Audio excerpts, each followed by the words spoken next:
Estas son conversaciones para romper el techo hoy con Claudia Restrepo. Claudia, bienvenida. Amalia, bienvenida. Ay, bienvenida. Van a tener que disculpar hoy eso. Hoy le he dado la bienvenida a Media Ciudad en esta universidad. Todo, desde que empezó la mañana está bienvenida. Está bien, Gracias, un abrazo y encantada de estar aquí. Empecemos a hablar de cómo Claudia Restrepo ha abierto caminos, porque yo creo que tu historia ha sido una historia que le ha abierto caminos a muchas mujeres.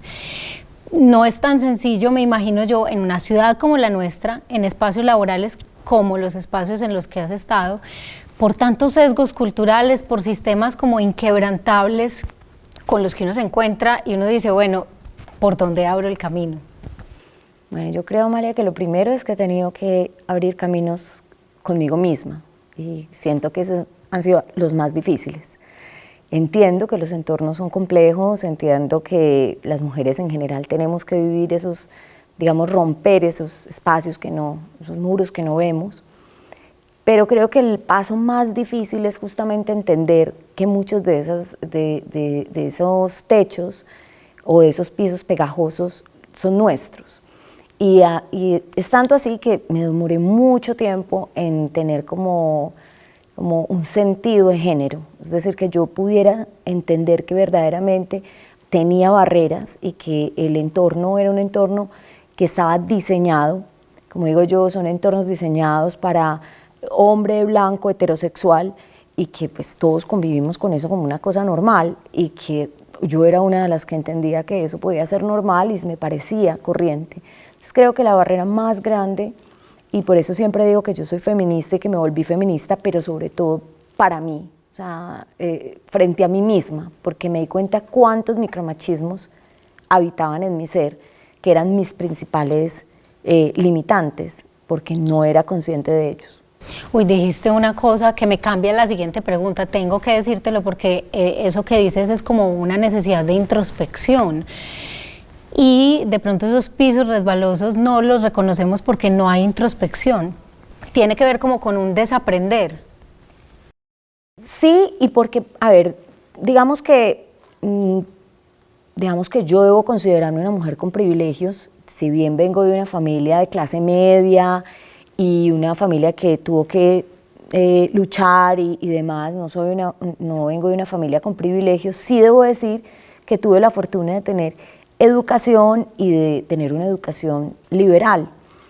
Y esto claramente hace que uno pueda no entenderse como parte de las mujeres que pueden decir que están sintiendo barreras, porque uno suele, por un tema casi de sesgo intelectual y sesgo cultural, pensar que yo, que he estudiado, que tengo posibilidades, puedo decir fácilmente, no, yo nunca he tenido...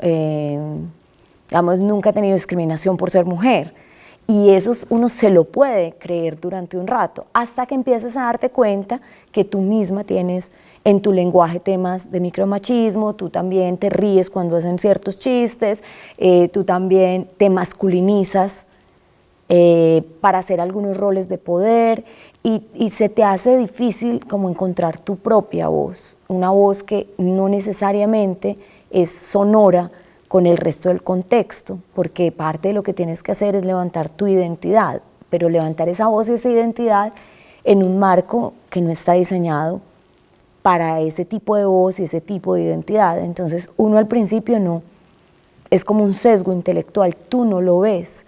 Entonces es muy fácil y me pasa mucho cuando me invitan a hacer paneles sobre temas de género y entrevisto a mujeres o estoy en paneles con ellas y bueno, usted está ahí y siempre la primera respuesta de uno es, no, yo no estoy aquí por ser mujer, yo estoy aquí por mis capacidades. Y eso en general ya es una negación a que de todas maneras sí vale que estés ahí y sí vale mucho que seas mujer, porque a la vez eso te hace un ejemplo de alguien que logró caminar esa ruta. Te mueves en el mundo de la educación en diferentes cargos, pero yo creo que además te mueves y es lo que te apasiona.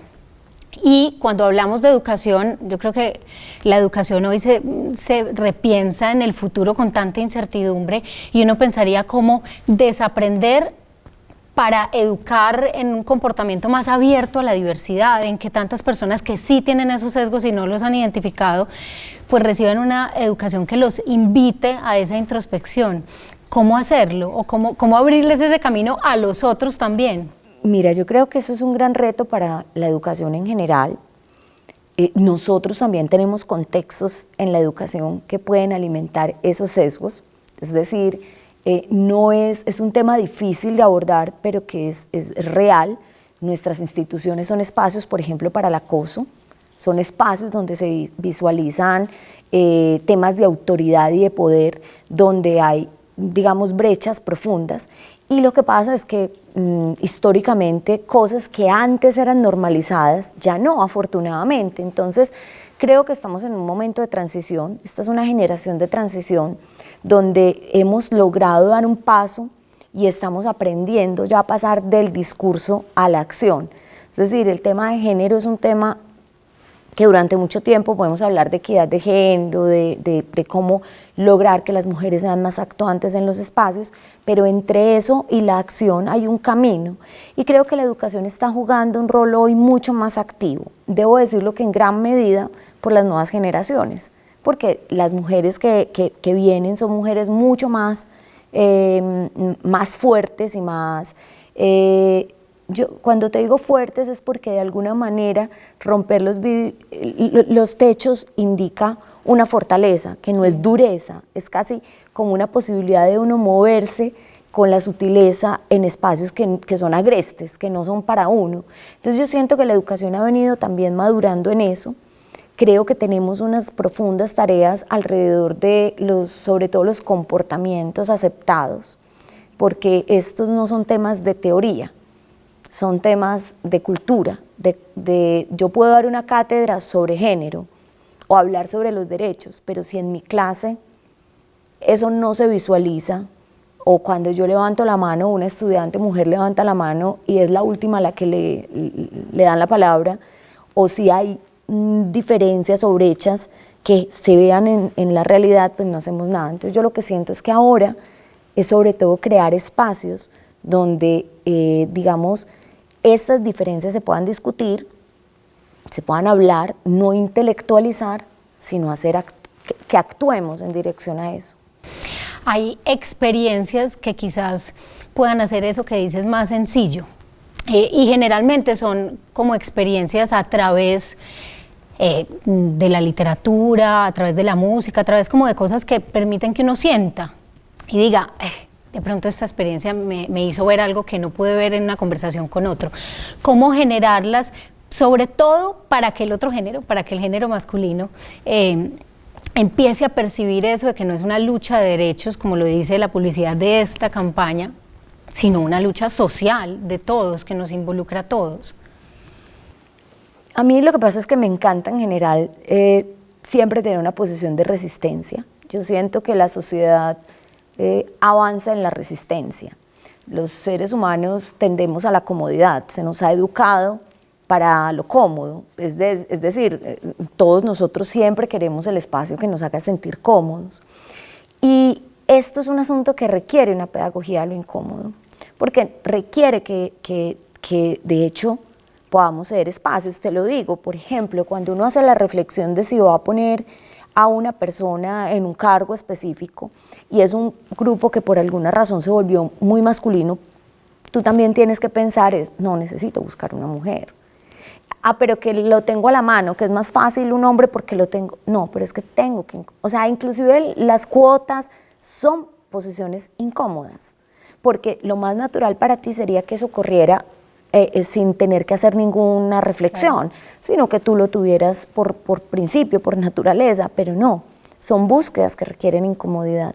Entonces yo siento que lo primero es siempre mantenernos en el espacio de la resistencia, siempre pensar qué comportamientos y estereotipos estoy afianzando, porque es que esto atrapa tanto a la mujer como atrapa al hombre, porque digamos que aquí estamos hablando del estereotipo de la mujer, pero es un estereotipo que también el hombre sufre, tener que ser fuerte, de no poder llorar, tener que ser, donde él también está sufriendo en la manera como se relaciona con.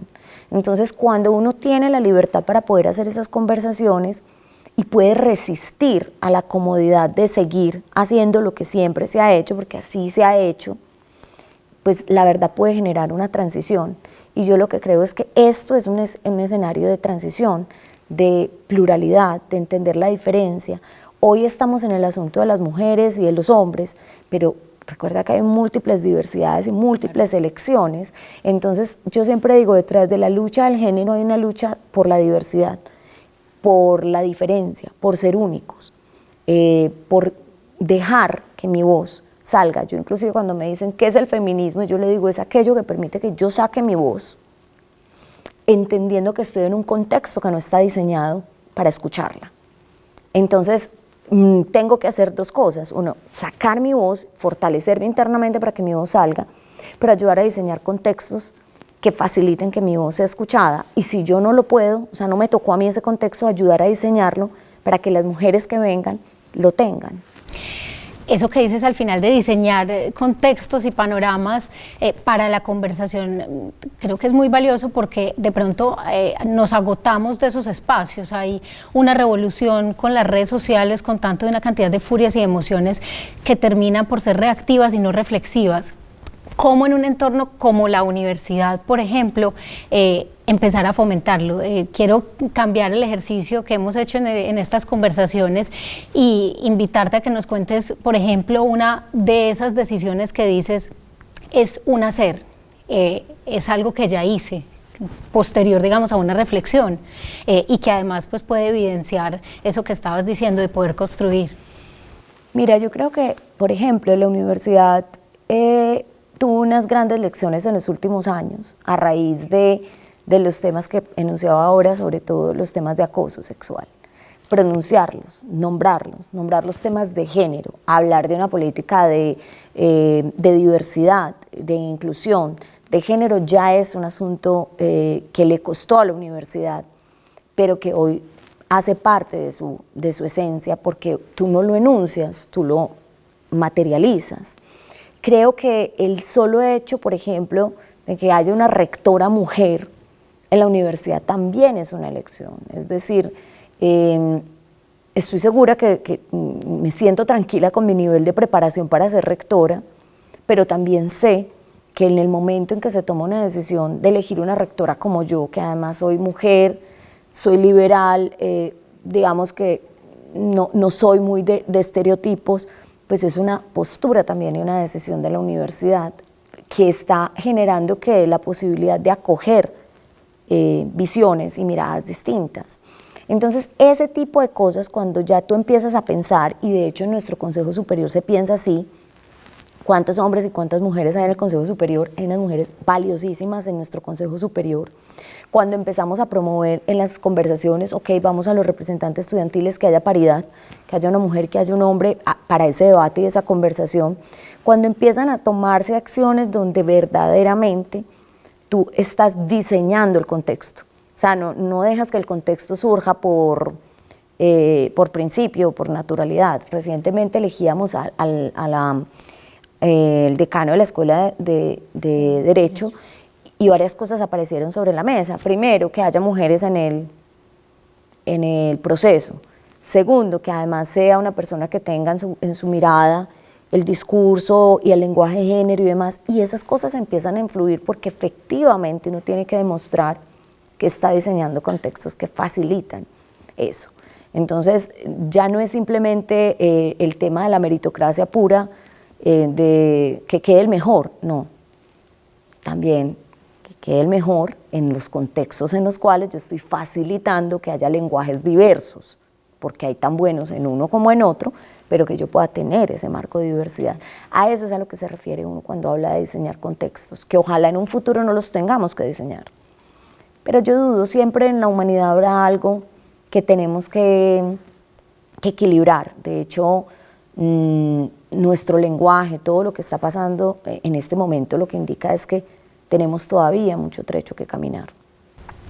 Claudia, hemos conversado, pues si tenía unas palabras para enunciarte y que me dijeras qué pensabas, pero en esta conversación las has dicho y quisiera retomarlas. Identidad, que creo que es muy importante, hablaste también como de propiciar encuentro, entonces te quiero enunciar solo una que mencionamos todos los días, pero que desafortunadamente ha tenido, digamos, un contexto no tan positivo, y es poder.